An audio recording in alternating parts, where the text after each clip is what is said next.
বাংলাদেশের বর্তমান যিনি প্রধানমন্ত্রী, তিনবারের সাবেক প্রধানমন্ত্রীর সুযোগ্য সন্তান, বাংলাদেশের সফল রাষ্ট্রপতি শহীদ জিয়াউর রহমানের সুযোগ্য সন্তান জনাব তারেক রহমান ঈদের দিন ঈদের নামাজ আদায় করার পরে সরাসরি বাবার মায়ের কবরের কাছে গেছে।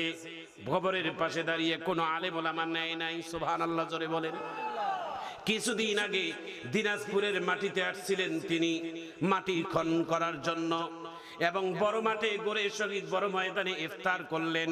সেই ইফতারের দোয়াটা আমি কাছের থেকেই দোয়া খায়ের করেছি, আমি নিজেই নামাজের ইমামতিও করলাম। সেই দিন খুব কাছের থেকে আমাদের সাথে দুইটি কথাবার্তা হলো।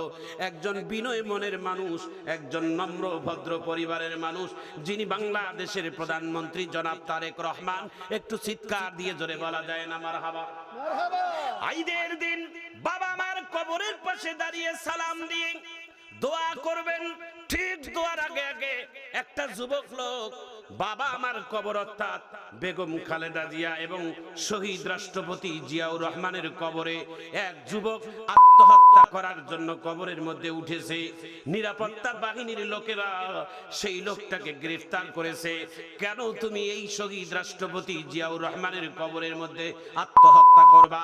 আর কেনই তুমি বেগম খালেদা জিয়ার কবরের মধ্যে জিয়ারত করা অবস্থায় তুমি আত্মহত্যা করবা? তুমি কেন আত্মহত্যা করার সিদ্ধান্ত নিলা? ওই বোকা লোকটি ডাক দিয়া বলেন, যেই প্রধানমন্ত্রী সাবেক প্রধানমন্ত্রী এখন যেখানে কবরে আছে, আমি তার মৃত্যু দেখে তার কবর দেখে সহ্য করতে পারি না বলে আত্মহত্যা করার জন্য পরিকল্পনা নিয়েছে। আমার ভাইজান, আমার বন্ধুগণ, যারা কাপুরুষ তারা আত্মহত্যা করার চিন্তা করে, কারণ আত্মহত্যা করা মহাপাপ। আত্মহত্যা করে কোনোদিন জান্নাতে যাওয়া যায় না। আত্মহত্যাকারী ব্যক্তিদের জন্য জানাজা নামাজ নাই, আত্মহত্যা ব্যক্তিদের জন্য দোয়া নাই, আত্মহত্যা ব্যক্তিদের জন্য গোসল নাই, আত্মহত্যা ব্যক্তিদের জন্য কেউ কোনোদিন দোয়া করাও যাবে না। সামাজিক আত্মরক্ষা এবং মর্যাদার কারণে সামাজিক বন্ধনে আমরা তাদের জানাজা নামাজ পড়াই, কিন্তু তার নামাজে জানাজা পড়া সম্পূর্ণ হারাম।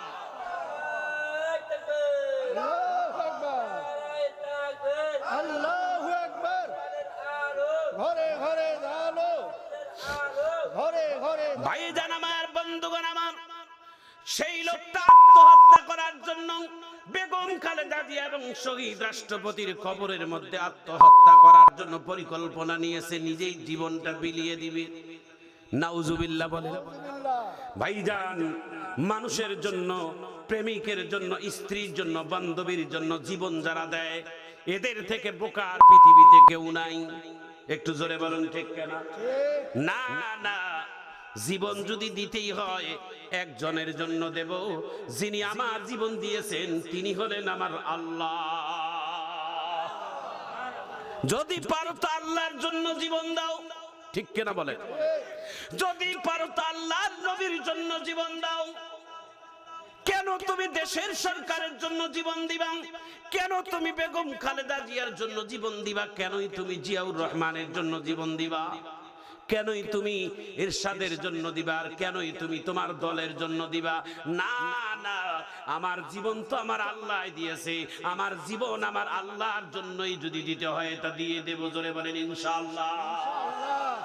ভাইজান আমার, বন্ধুগণ আমার, এই লোকটা পুলিশে অ্যারেস্ট করে নিয়েছেন। মতলববাদী লোক, ধান্দাবাদী লোক। এই দৃশ্যটা করার কারণে যেন তারেক রহমান আমার কাছে টেনে নেয়, ঠিক কিনা বলেন? এই দৃশ্যটা দেখার কারণে যেন তারেক রহমান আমার যেন একটু সম্মান দেয়, যে আমার বাবার কত ভক্ত, আমার মায়ের কত ভক্ত রে। আমার বাবা আমার জন্য তিনি নিজে জীবন বিসর্জন দিতে চায়। আমার ভাইজান, আমার বন্ধুগণ, না না, তারেক রহমান এত ছোটখাটো রাষ্ট্রপ্রধান না। তিনি তো একজন মুসলমান, তিনি তো সবকিছুই বোঝে। বরংস তিনি আবার তাকে থ্রেট করে দিয়ে বলে, যারা আত্মহত্যা করে তাদের কবরে যাওয়ার, জাহান্নামে যাওয়ার আগে নিম্ন সাজা হলো রশি দিয়ে যদি আত্মহত্যা করে, বিষ পান করে যদি আত্মহত্যা করে, গাড়ির চাপা সামনে পড়ে যদি আত্মহত্যা করে, নিজে যদি পিস্তল ঠেকাই আত্মহত্যা আত্মহত্যা করে তাদের কিয়ামতের আগ পর্যন্ত নিম্ন সাজা কি হবে জানেন? তিনি বলেছেন যে সর্বনিম্ন সাজা হলো যেই অস্ত্রটা দিয়ে আত্মহত্যা করলো, মৃত্যুর আগে যেমন কষ্ট হবে, কিয়ামতের আগ পর্যন্ত বারবার মৃত্যু হবে, বারবার জিন্দা হবে, এবং কিয়ামতের পরে সরাসরি বিনা হিসাবে তাকে জাহান্নামে দেওয়া হবে। আমার ভাইজান, আমার বন্ধুগণ, আত্মহত্যার সিদ্ধান্ত কেউ নিবা না। আত্মহত্যা করে কোনোদিন সমাধান হয় না, বরং সবর করে ধৈর্য ধারণ করে যখন কোনো মুসিবত আসবে, যখন কোনো বিপদ আসবে, তখন এই কাজগুলো করবেন, সমাধান আল্লাহ তাআলা দিয়ে দিবে। বলে কি? যখন কোনো বড় মুসিবত আসবে তাড়াতাড়ি উজুখানায় যাবেন, যায় উজু বানাবেন, যায় নামাজটা বিছাবেন, মহান রবের সামনে দাঁড়িয়ে বলবেন ইন্নী ওয়াজ্জাতু ওয়াজহিয়া লিল্লাযী ফাতারাস সামাওয়াতি ওয়াল আরদ হানিফাও ওয়া মা আনা মিনাল মুশরিকিন।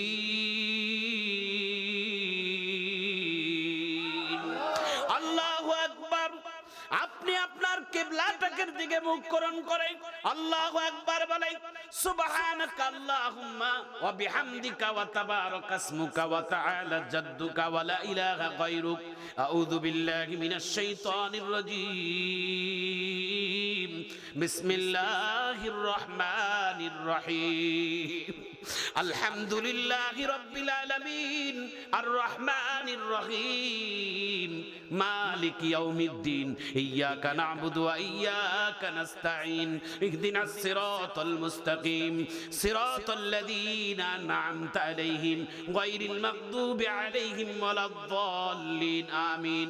বিসমিল্লাহির রহমানির রহিম কুল হুয়াল্লাহু আহাদ আল্লাহুস সামাদ লাম ইয়ালিদ ওয়া লাম ইউলাদ ওয়া লাম ইয়াকুল লাহু কুফুয়ান আহাদ। আল্লাহু আকবার বলে আপনার হাঁটুতে হাত দেন, আপনার পিঠটাকে কাঁধ বানাইয়া মাথাটা সোজা করে দিয়ে পায়ের মাঝখানের দিকে তাকাইয়া আল্লাহর পবিত্র নামের ঘোষণা দেন, সুবহানা রাব্বিয়াল আযীম। কয়বার? একটু জোরে বলেন, কয়বার? আবার সেই দোয়াটা বলার পরে সামি আল্লাহু লিমান হামিদা রাব্বানা লাকাল হামদ হামদান কাসীরান তাইয়িবান মুবারাকান ফীহি। যত দোয়া পড়বেন ততই ভালো। দোয়া পড়ার পরে আপনি আবার সিজদায় যাবেন। আপনি যখন সিজদায় যাবেন তখন আপনার হাত দুটো জমিনে লাগা থাকবে, আপনার কপালটা জমিনে লাগা থাকবে, আপনার নাকটা জমিনে লাগা থাকবে, আপনার দুই পায়ের হাঁটু জমিনের মধ্যে লাগা থাকবে, আপনার দুই পা জমিনের মধ্যে লাগা থাকবে। বলেন তো কয়টা অঙ্গ জমিনের মধ্যে লাগলো?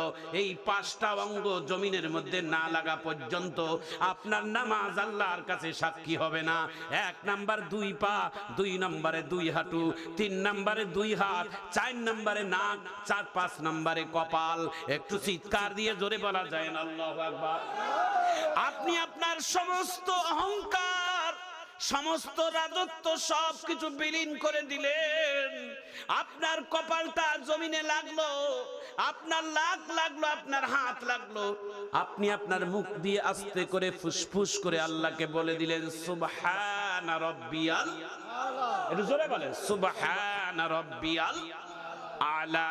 আল্লাহ, আমি তোমার পুত পবিত্র নামের ঘোষণা করে দিলাম, তুমি আমার রব, তুমি আমার সব। বলেন আল্লাহ আমার রব, রবে আমার সব। বলেন আল্লাহ আমার রব, রবে আমার সব।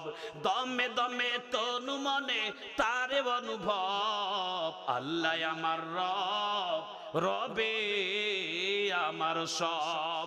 আল্লাহকে সত্যি ভালোবাসে যে, আল্লাহর দিন কেউ সে আলোর ক্ষীণ কেউ মনের গভীর থেকে ভালোবাসে সে।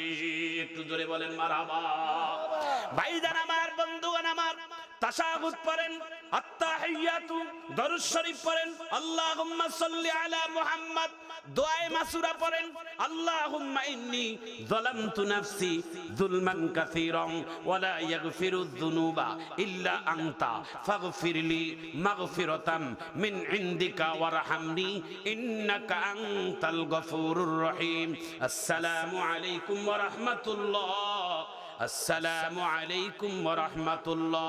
আপনার নামাজ যদি এক নাম্বার হয়, আপনার যে কোনো সমস্যার জন্য নামাজ আদায় করে আল্লাহর কাছে দোয়া করতে দেরি, আপনার সকল সমস্যার সমাধান হতে দেরি লাগবে না।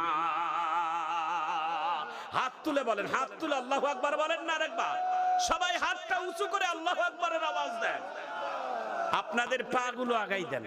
আমি আপনাদের ছোট ভাই লাগি, আমি আপনাদের সন্তান লাগি, আমি আপনাদের নাতিপুতি লাগি, আমি আপনাদের পায়ে হাত দেব। আপনারা আজকে থেকে নামাজ পড়বেন, এটা আমার অনুরোধ। আমিন বলে। যে সমস্ত মা বোনেরা ওয়াজে আসছেন, আম্মা আপনার জন্য 5টি কাজ করবেন আম্মা, আল্লাহ আপনার জন্য জান্নাতের 8 দরজা খোলা রাখবেন। একটু আমিন বলেন। নাম্বার 1 নামাজ, নাম্বার 2 আপনার সতীত্বের হেফাজত। আপনাকে আল্লাহ তাআলা পর্দা করা ফরজ করছেন আম্মা। আপনার চেহারাটা সুন্দর করে কাপড় দিয়ে ঢাকে রাখবেন আম্মা। আপনার চেহারার একটা মাথার চুল যেন কোনো পরপুরুষ বিনা কারণে না দেখে আম্মা। কোন কারণে যদি একটা মাথার চুল পরপুরুষ দেখে আম্মা, ওই একটা মাথার চুলকে একটা করে সাপ বানাবে আম্মা। আপনার হাতের চুড়ি, আপনার গলার হার, আপনার নাকের ফুল, আপনার মাথার টিকলি, এগুলো মানুষ দেখানোর জন্য না আম্মা, এটা আপনার স্বামীর জন্য হালাল করছে আম্মা। একটু আমিন বলেন। আপনার উঠানো যত শাড়ি গয়না আছে, মাঝে মাঝে আপনি রাত্রে বেলা সাজবেন, লিপস্টিক দিবেন, যা কিছু সেজে আপনার স্বামীরে দেখাবেন। আপনার স্বামী যদি আপনার সাজসজ্জা দেখে যদি খুশি হয় আম্মা, আপনি হবেন ফাতেমার মতো দামি মহিলা। জোরে বলেন ঠিক কিনা? একটু জোরে আল্লাহু আকবার বলেন। আম্মা, আম্মা এই স্বর্ণ অলংকার গুলো যদি মানুষ দেখানোর জন্য হয় আম্মা, এই স্বর্ণ অলংকার গুলো যদি বন্ধু বান্ধবকে দেখানোর জন্য হয় আম্মা, এই অলংকার শাড়ি গয়না গুলো যদি পাড়া প্রতিবেশীকে দেখার জন্য হয় আম্মা, তাহলে এই অলংকার গুলো কিয়ামতের দিন আগুনের অলংকার হবে আম্মা। নাকের ফুলটা আগুনের হবে, কানের দুলটা আগুনের হবে, গলার হারটা আগুনের হবে, মাথার টিকলিটা আগুনের হবে, হাতের চুড়িগুলো আগুনের হবে।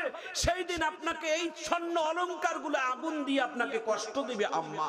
এই জন্য আপনাদের পায়ে ধরি বলি আম্মা, আমি আবুল কাসেম সরকার, আমিও তো কোনো এক মায়ের সন্তান, আমি তো কোনো এক মায়ের পেট থেকে আসছি আম্মা। আপনি কেন পর্দা করবেন না আম্মা? আপনি পর্দা করলে আপনার পেট থেকে বড় পীর আব্দুল কাদের জিলানীর মতো সন্তান জন্ম নিবে। ঠিক কিনা বলেন?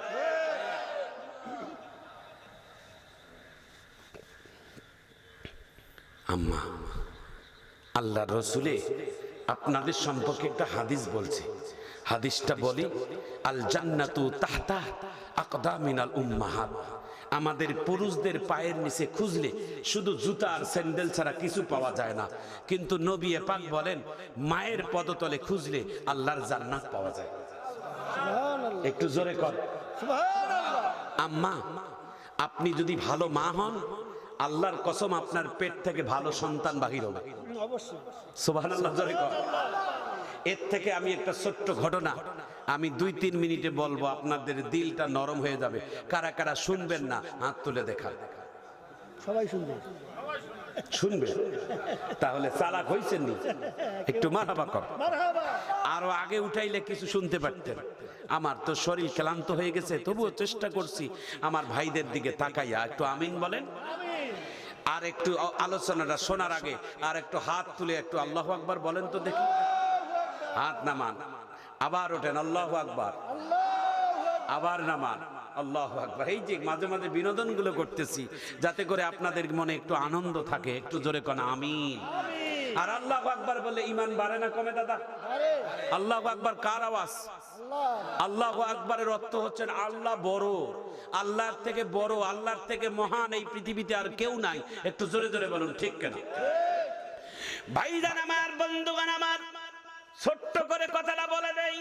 পদ্মার আড়ালের মা ও বোনেরা শুনেন, দিলটা নরম করে দেন। এই ঘটনাটার থেকেও যদি আল্লাহ তাআলা আমাদেরকে হেদায়েত দেয়, একটু জোরে জোরে কোন আমিন। বাংলার জমিনে একটা কথা আছে, পুরনো একটা কথা আছে, এই বাংলার জমিনের একটা পুরনো ইতিহাস, একটা ব্রিটিশ খতিয়ান আছে। এটা খতিয়ানটা কি জানেন? অনেক মানুষ দেশ দাবি করে, আমার বাবের, কেউ বলে আমার মায়ের, কেউ বলে আমার দাদার, কেউ বলে আমার নানার। না না, কারো বাপেরও না, কারো দাদারও না, কারো নানা নানিরও না। এই দেশটা হচ্ছেন বড় বড় আল্লাহ ওয়ালিদের। জোরে বলুন ঠিক কিনা? শাহজালাল, শাহপরান, শাহ মখদুম, একটু জোরে কোন আল্লাহু আকবার। বাংলার জমিনে অসংখ্য আল্লাহর ওলিরা ঘুমিয়ে আছে বাংলার মাটির নিচে। শুনলে খুশি হবেন, শোনার পরে আল্লাহু আকবার বলবেন। শুধু আল্লাহর ওলি না, নবীর হাতে গড়া 6 জন সাহাবীর কবর আমাদের বাংলার জমিনে আল্লাহ রাখছে। এই জন্যই দেশটা ছোট, দেশের শক্তিটা বড়, দেশের আয়তন খুব ছোট, কিন্তু দেশটা আল্লাহ বরকত হিসেবে ভরপুর করে দিয়েছে। বিশ্বের অনেক দেশে আল্লাহ আমাকে ঘুরাইছে, কিন্তু এত সুন্দর দেশ আমার চোখে, আমার কাছে পড়ে না। আমার দেশ আমার কাছেই দামি মনে হয়। যত বড় দামি দেশ হোক না কেন, আমার কাছে এই শস্য শ্যামল, সবুজ শ্যামলের মতো সুন্দর দেশ আর কোথাও আমার চোখে পড়ে না। একটু চিৎকার দিয়ে ধরে বলুন ঠিক কেন? খেটে খাওয়া মানুষ গ্রামগঞ্জে আসলে মনটা ভরে যায়। সুবহানাল্লাহ বলেন। মদিনার ভিতরে একবার একটা ঘটনা ঘটছে আমার। আল্লাহ পাক অসংখ্যবার মক্কা মদিনা নিচে, একবার হঠাৎ করে 2012 সালে মদিনার ওই কাবা, মদিনার হেরেমের ভিতরে ছোট্ট ছোট্ট মদিনার বাচ্চাগুলো খেলতেছে। নামাজের মধ্যে মদিনার বাচ্চাগুলোকে নিয়ে আসে। সুবহানাল্লাহ বলেন। তো বাচ্চাগুলোকে দেখে মনে হয় এটা বাচ্চা না, মনে হয় ফেরেশতা, জান্নাতের ফুল। সুন্দর চেহারা, তো সুন্দর বাচ্চা দেখলে সবাইকে তো ভালো লাগে, একটু আদর করতে মন চায়। মারহাবা কর। তো বাচ্চা দুইটো খেলতেছে, ওরা তো আরবিয়ান মানুষ, আরবিতে কথা বলে। তো ওদের কাছে আমি আরবিতেই বললাম যে তোমরা এই দেশের লোক? বলে হ্যাঁ। বলে আমাদের বাড়ি বাংলাদেশ, আমিও বাংলাদেশের মানুষ। তোমাদের দেশের থেকে আমার বাংলাদেশ অনেক সুন্দর। আমার বাংলাদেশের নদ নদী আছে, আমার বাংলাদেশে পাখি আছে, আমার বাংলাদেশে রবি শস্য আছে, সবুজ শ্যামল আছে। বাচ্চা দুটো কি জবাব দিলে একটা বাচ্চা জানেন? শরীরের পশম খাড়া হওয়ার মতো কথা। কয় তোমাদের দেশে সব থাকতে পারে, কিন্তু তোমাদের দেশে তো আমাদের মতো নবী জন্ম হয় না। আহাম্মক হয়ে গেলাম, কথাটা খারাপ না? সব আছে, কিন্তু আমার নবী তো আমার দেশে নাই। ওনাদের দেশে নবী আছে, এই জন্য ওনাদের দেশে সবকিছু দামি। জোরে বলো ঠিক কিনা? একটু জোরে সুবহানাল্লাহ বলেন। ভাইজান আমার, বন্ধুগণ আমার, পদ্মার আড়ালের মা, বাংলার জমিনে একজন আল্লাহর ওলি ঘুমিয়ে আছে, সিলেটের জমিনে ঘুমিয়ে আছে। তার নাম হযরতে বাইজিদ। হযরতে বাইজিদের মা ছোটবেলায় বাইজিদকে মাদ্রাসায় নিয়ে গেছে ভর্তি করার জন্য। এ উস্তাদ, আমার সন্তান আমি মাদ্রাসায় ভর্তি করে দিলাম, আমি আলেমের মা হব, আমি একজন হাফেজের মা হতে চাই। কিয়ামতের দিন আলেমের পিতা মাতার মাথার মধ্যে একটা নূরের তাজ আল্লাহ তাআলা নিজের কুদরতি হাতে বসাই দিবেন। গোটা কিয়ামতের ময়দান আলোকিত হয়ে যাবে। আমি একজন আলেমের মা বাবা হতে চাই। হাদিসে কুরসির ভিতরে আসছেন 4 শ্রেণীর পিতা মাতাকে আল্লাহ তাআলা বিনা হিসেবে জান্নাত দিবেন। তার মধ্যে 1 নাম্বার হলেন যারা শহীদ, যারা আল্লাহ রাস্তায় জীবন দেয়। ওয়ালা তাকুলু লিমান ইউকতালু ফি সাবিলিল্লাহি আমওয়াত বাল আহইয়াউ ওয়ালাকিন লা তাশউরুন। যারা শহীদ, শহীদের পিতা মাতাকে আল্লাহ তাআলা বিনা হিসেবে জান্নাত দিবেন। ও পিতা মাতারা, এটা হলেন 1 নাম্বার। 2 নাম্বার হচ্ছেন যাদের সন্তান ছোটবেলায় মারা যায়। ছোট্টবেলায় যাদের সন্তান মায়ের বুক থেকে বিদায় নেয়, বাবার কোল থেকে বিদায় হয়ে যায়, এমন অভিভাবক যদি সন্তানকে গোসল দিয়ে, জানাজা নামাজ দিয়ে, আকিকা করে যদি কবরে রেখে দেয়, কিয়ামতের দিন এই বাচ্চার পিতা মাতাকে আল্লাহ তাআলা বাচ্চার ওসিলায় জান্নাত দিয়ে দিবে। একটু সুবহানাল্লাহ জোরে কর।